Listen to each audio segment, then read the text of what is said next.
The labor of art is asymmetrical.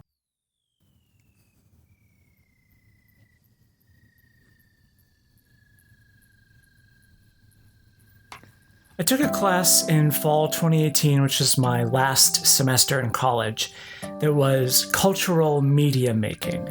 The goal of this class was to understand how to depict different cultures in cinema. One of our assignments, all of our assignments really, had to do with collaborating. Naturally, I wanted to make a video about being transgender. It was approaching the 1-year anniversary of my Hello, I Hate My Body video, which I guess was sort of my coming out thing. I always knew that I wanted to do a follow-up to that on some level, but I wasn't entirely sure what it wanted to be. I knew it was going to be more ambitious, and I was deeply curious about the idea of transitioning and trying to find a way to explore that idea in video form that was subjective and not necessarily presentational the way that I'm doing right now. I fit that idea into the context of this class.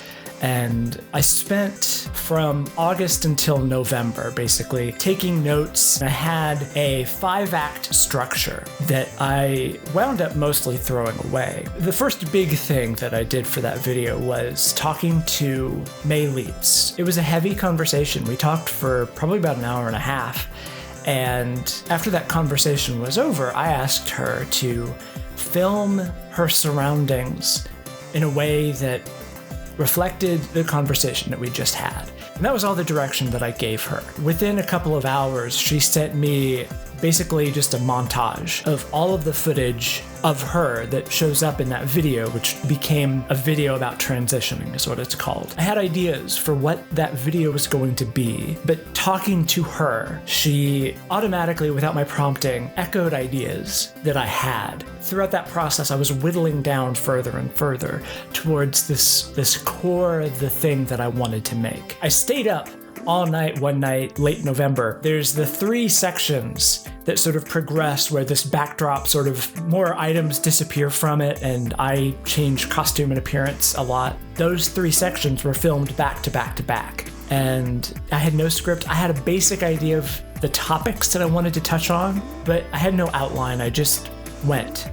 And then once I had all of that filmed, I spent 5 consecutive days, every single hour of the day, just editing, just going through these large chunks of footage and finding the things that felt correct to me and cutting them together. So when I think about the work that I put into that video, I tend to think of that week where I had just finished shooting all of that footage in one sitting, and then I spent a full week editing it. And I released it basically the end of that week because I needed to have it out before the end of the year. And I sometimes feel regret at that week because I could have, if I better managed my time, worked on the video more iteratively. And there are things that I wish I could have done better. I wish I could have spent more time mixing the audio and getting the levels right. But I still feel, generally speaking, like the months leading up to finishing the video were wasted time. And that's the thing that I want to talk about in this video today. Before I was a Z-tier YouTuber, I was a writer. I actually wrote a book in 2012 called Good Morning Magpie, which is based on the Murder by Death album of the same name. Before that, I was a fanfiction author. I did a lot of iterative role plays on forums. I wanted to be an author. That was sort of my thing. I always knew that I wanted to tell stories. But up until 2012, I'd never finished anything. And I never felt like I was working hard enough. I often felt like I should be writing more, and Stephen King's book on writing, which is still one of the better bits of writing advice you can find out there. There are things that I disagree with about it now, but generally speaking, it's a good, encouraging guidebook. He talks about writing every single day. And I took that to heart. And that's one of the most common pieces of advice you'll hear as an up-and-coming writer looking for advice from authors you enjoy is set aside time, write every single day, write your 700,000 words or whatever it is, put your 700 hours in. I can't remember the actual thing that they say. Put in your time, get your shit done. Just do it. Just do it. And that was never my process. I never was able to put in that consistent labor every single day, day after day. And I always felt super guilty for that because it felt like I wasn't doing the thing that is what makes you a writer. I have this problem, and fellow hashtag content creators, stop me if you've heard this one before. I will see that there's a game out that I've been wanting to play, and I get it, and then I have it, and I think, I can't wait to play this gosh danged video game, but I should be working. So I put the game aside, and I sit down and I try to work, but I can't get any work done because my mind isn't in the right spot. So I think, well, I should play that video game, but oh, I should be working. So I get on Twitter and I start refreshing Twitter, and then I think, like, I need to stop wasting my time on Twitter. So I open up my doc and I try to type out my thoughts for a new script, and I can't get any words out. So I think, God, I wish I could just relax and play my video game. But if I try to play my video game, I'm just gonna feel guilty because I'm wasting time that I could be working. So I get back on Twitter, and then it's nighttime and I have to go to bed, and I've wasted the entire day feeling guilty that I wasn't getting enough work done. I think that's a pretty common thing for millennials, and I think especially this is true among people who are terminally online and who make things for public consumption. A lot of YouTubers especially will make a side business of streaming their video game time. And this is a way to justify relaxing and enjoying a video game is by turning it into work. And I feel this all the time where unless I have put something into the context of I can make a video about this, I feel like I am not allowed to engage in it. I can't be wasting my time doing things that I can't monetize. This is really destructive, and it's pervasive, and it's a big part of why burnout is such a big problem in YouTube and online content creation generally. And a question that I've always wondered is, why do we feel that obligation, and why are we so defensive about working all of the time? I don't think anybody's going to be clutching their pearls when I say that society undervalues artists. How often do you hear about artists asking for commissions and getting requests saying, well, can you do it for cheaper? Because I think this is a bit ridiculous, the amount that you're charging. Which, like, generally speaking, most artists that I've seen, like, on Twitter advertising their commission rates are charging way less than what they're worth. I'm a big fan of modern art, particularly of the early 20th century, and some of my favorite museums that I've ever been to were modern art museums. But one of the things that really frustrates me, that is common among people who talk about modern art in like a casual way, is this refrain that my kid could have done that. Oh, this is just a bunch of splotches of paint on a canvas. My kid could have done that. This is just a bunch of colored squares. My kid could have done that. But that specific dismissive attitude about modern art has annoyed me for a really long time, for reasons that go deeper than just sort of missing the point. And I think the reason for that is that it speaks to how we as a culture conceptualize the labor of art. So here's my sort of very buried lead. The labor of art is asymmetrical.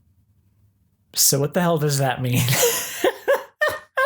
What do you think of when you think of work, when you think of labor? I don't want to make broad generalizations, but what I think of is like coal miners, people in factories. There's this very specific thing of like engaging your muscles. Any sort of iconography for a labor movement almost always involves like a group of people like engaging their muscles. And I know for me that The fact that I'm not out there pulling levers or lifting I-beams with my bare hands is something that I feel a little bit embarrassed about. And I feel like the work that I do is frivolous, is not actually laborious, because there are people out there breaking their bodies doing the work that they do. But generally speaking, manual labor is linear. The optics of it are linear. The work that you do is explicitly observable. We value cultivated expertise when we think of who is doing work. Like a doctor is somebody who has spent many years of their life learning their trade and is drawing from a broad pool of knowledge that they've acquired that not everybody can do. It's highly limited. And we see the work of a doctor as a result of that. So the final product, as it were, is not just a thing that they did, but a thing that they did based on the wisdom of those who came before.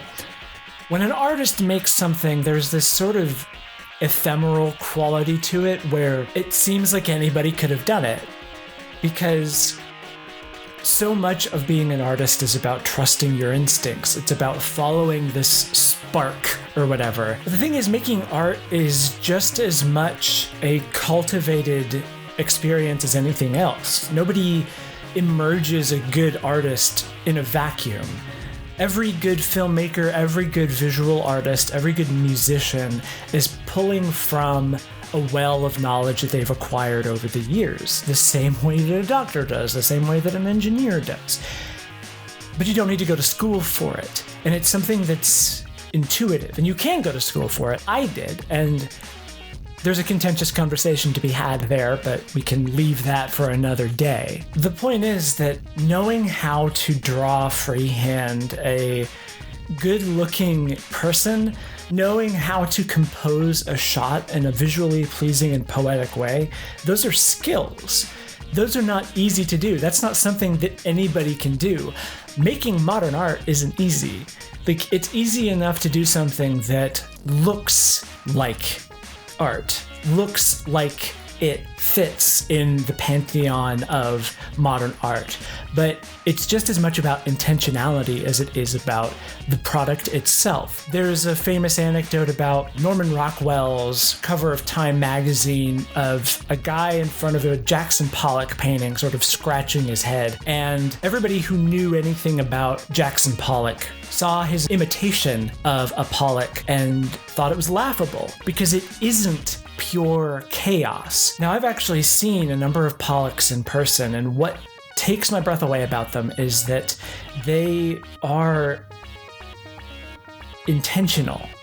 There is a logic to the randomness, and they aren't just splotches of paint. There's something going on there that is poetic.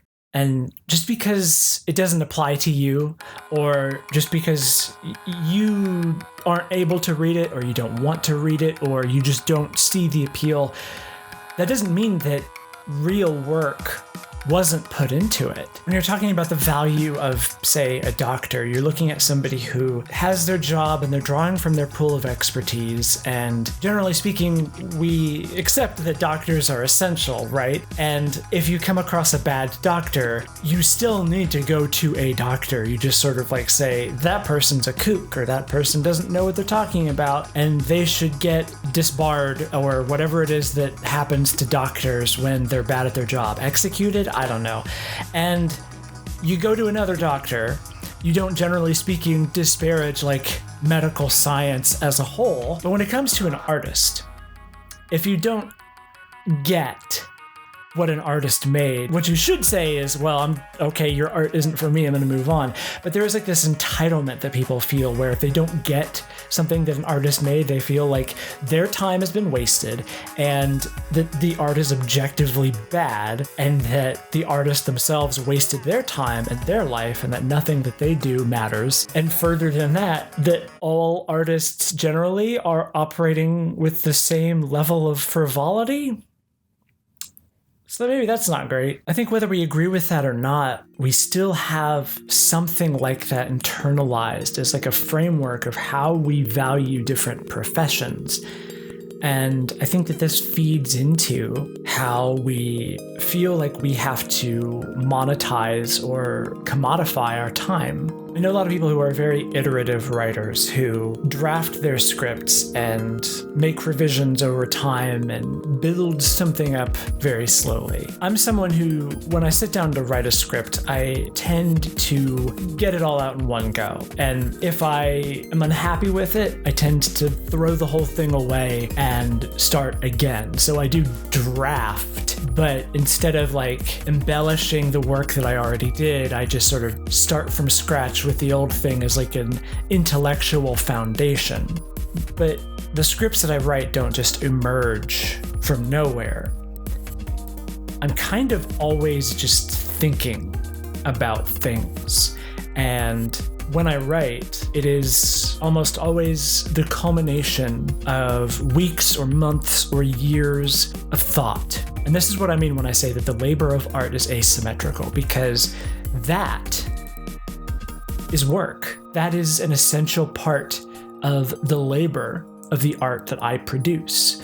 And I don't know that I generally consider a lot of the videos that I make for this channel art, but this describes my process for everything that I've ever made and presumably everything that I ever will make. So I think it's important to understand what is and isn't work for the thing that you're doing, because it doesn't always have to look like work to be labor. And I think from there, we start to understand why burnout is such a thing, because it isn't just that you're trying to make videos all of the time. Again, I make like one video a month, and I'm still feeling this constant anxiety that I'm not doing enough. And this would be true even if I was producing one video a day, because every aspect of my upbringing taught me that work is constantly visible. And if it's invisible, then it's not work. So when we have a better understanding of what is work, we can recognize that we're working all the time. I am working all the time. Even when I'm trying to sleep, I'm just thinking. When I'm walking around, I'm thinking. I never, ever turn myself off, because it doesn't feel like work. It feels just like what I do, but it is taxing. I feel tired after a day of writing, after a day of walking around and just sort of puzzling things out. If I've got like an idea that I really need to figure out how to express, like just because all I'm doing is sitting in front of a computer and typing, that doesn't mean that it isn't like taxing. Something we kind of take for granted today is the 40-hour work week. And I think it shouldn't need to be stated too much that that was not always a given. But we need to ask ourselves why the 40-hour work week is a thing that was important and why it still holds true as a valuable common schedule. The thing is that we are not machines. We are not binary entities who are able to be mechanized and commodified in every aspect of our lives. Workers who are on all of the time do worse work. The thing is, to be a good, productive, healthy laborer, you need time away.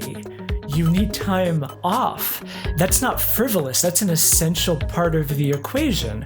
Otherwise, your brain never recharges. Have you ever had a problem, like a mechanical thing that you're like trying to put something together, or if you're building PCs the way that I do occasionally, and you're running into a problem where something isn't working, and no matter what you try, you just can't figure it out, and you just want to take a wrench and smash the damn thing. There's nothing you can do about that at a certain point. You have to just walk away. And I always find my solution after I've walked away, after I've slept on it, because you need to disengage and let your mind sort of mellow and let the information coalesce.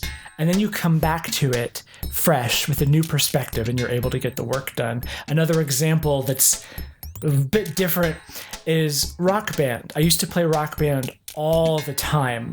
And when I was trying to get better at playing guitar on expert, I would get really frustrated with certain songs that I just couldn't quite get right. And I'd play them over and over and over, and I would find myself getting worse and worse and worse. And so I would stop, and I'd do other things, and then I would come back the next day, and suddenly I could just fucking do it. That always kind of astounded me, like, how is it that I can just do this now? And there is something about taking time off, not being engaged, where you can do work better. And like, yeah, that's just playing a video game, but it's an example of the same sort of process, where part of why it takes me so long to write scripts is that I'll hit a brick wall, and I have to walk away and let it stew, and then come back with a new perspective and rework it.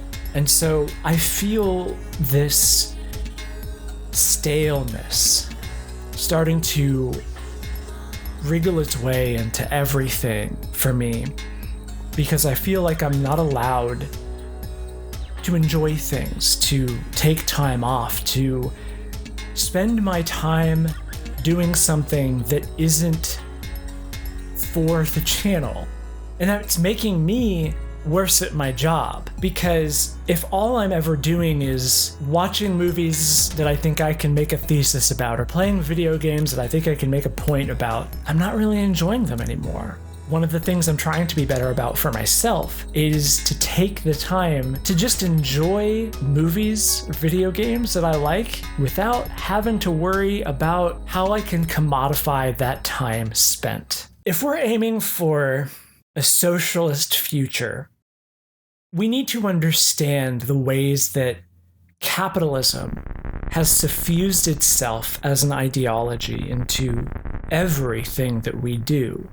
And this includes how we as millennials especially have been conditioned to commodify every aspect of our lives. And I don't necessarily know how you walk back from that when so much of our public entertainment infrastructure is built around that, built on the assumption that that's what we want as millennials. But we have to understand that when we are ourselves only defined by the collection of commodities that we make and that we own, we can't step away from capitalism without a pretty messy divorce. There is an intellectual disconnect between ideologies in this case, and we have to figure out a way to step ourselves back from that ledge and recognize that these things are not who we are. What we make is not who we are. We have to stop punishing ourselves for not working all the time, because nobody should be working all of the time.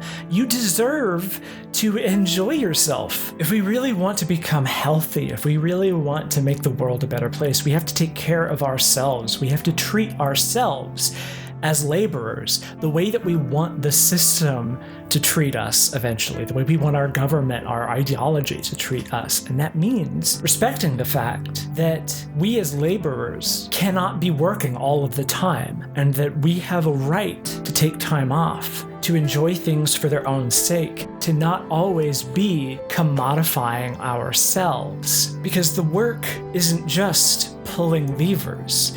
The work is intellectual, the work is psychological, it's emotional, it's spiritual, in the sense that you're investing energy constantly into something bigger than yourself. And that's good. I do that myself, but it taxes you. Even if it doesn't seem like work. It's work. And if we can understand that, if we can internalize that, we can then start to step back from that capitalist nightmare ideology and treat ourselves the way we want to be treated. And from there, we create a new norm. That's how you get more people on board. Because it's not just about the big questions, the big fights. It's about the fight within yourself. If you cannot rid yourself of the ideology that you're trying to fight against, you have no hope of eradicating that ideology from the world at large.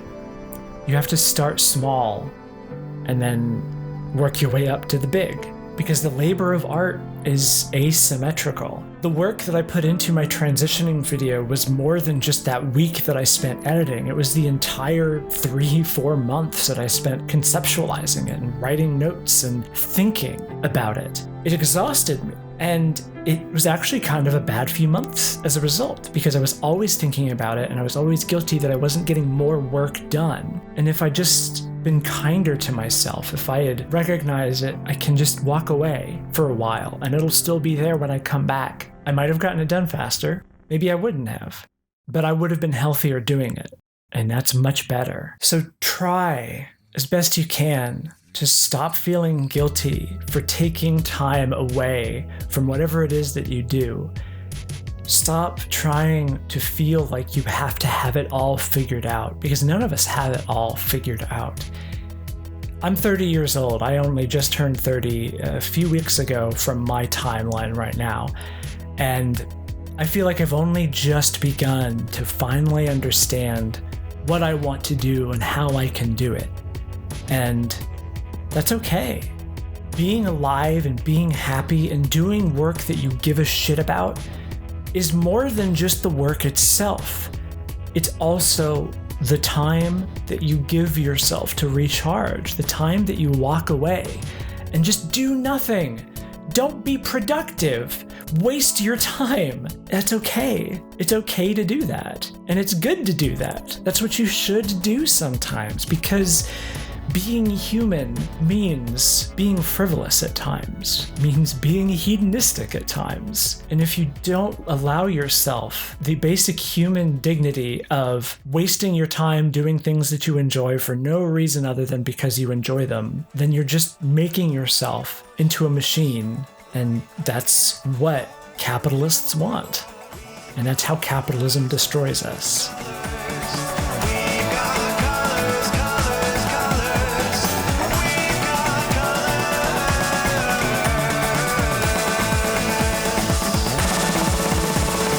Is that the end of this video? That feels like the end of this video. Huh. Wow, that wasn't really a happy note to end on. Oops. Special thanks to my $10 a month patrons: Violet Vizcara, Nick Hansen, Catherine Krall, Zofia Martel, Alan Lewis, Robert Cutts, Mountain Snow, Cocornell, Logan McQuiston, Austin McCauley, Get Dunked On, Shay, Mila Kwan, Agent JR, Brian Geffrich, J Mac D, Henlo Burb, Ellery Stinky Burb, Go Eat Eat Ugly, Anonymous Benefactor, Justin Kruk, The Mornhammer, Kill All Landlords, Amy Mims, Mix B, Kristen H, Not Sam, Bianca Gonzalez, Vrisha Jriris, Z, Iris Fox, Momo Balky, Scott Olson, Set, Cayenne Shepard, Jeffrey Gralloway, Marcus Kitzinger, Swooshy Cube, Anarcho Duck, Jennifer Palmer, and Richard Daly. If you like what I do and you want to support me making more, why not go to patreon.com/LTAS and give me as little as $1 a month. Everybody gets access to an exclusive 30-minute video essay, as well as a bunch of other fun little exclusive things. $5 a month patrons get my notes and scripts and all kinds of other various unused materials. I also have a podcast, the Trans Questioning Podcast, which you can find at everywhere where their podcasts can be found. like on your phone. I'm on Twitter at HMSNoFun, which is where I spend a lot of my time, much to my detriment. But that's okay because it's work, right? I can use that as a justification now, right? Oh God. As a general announcement, in May, I am moving. Hooray! As a result of that and a number of other stresses, I am probably going to not have anything out again for a little while after this video comes out. For now, I am not making myself feel obligated to release anything until the end of May at best, because it's going to take a while to get everything moved up where I'm going. And I'm going to be revamping my set here. I'm not entirely sure in what way yet. That's something that's going to require some experimentation. And there's just a lot of other stuff that I got to do in the meantime. And this channel requires a lot of work. And so I'm giving myself the dignity of time away so that I am not stressed all the time, always, the way that I constantly feel. Is that enough time for the credits to have not been zipping past at 1,000,000 miles an hour? I might have to start doing 2 columns soon, which is really friggin' cool. There's a bunch of you people giving me money. I could always use more though. I'm like barely paying my bills. This is the shilling section, so I don't feel ashamed. Oh, you can also do like one-time donations at kofi.com/SarahZedig or paypal.me/SarahZedig. Is that it? Did I do it? Is in the credits? Is them the credits? I think so. Cool, thanks for watching this video. Read Homestuck.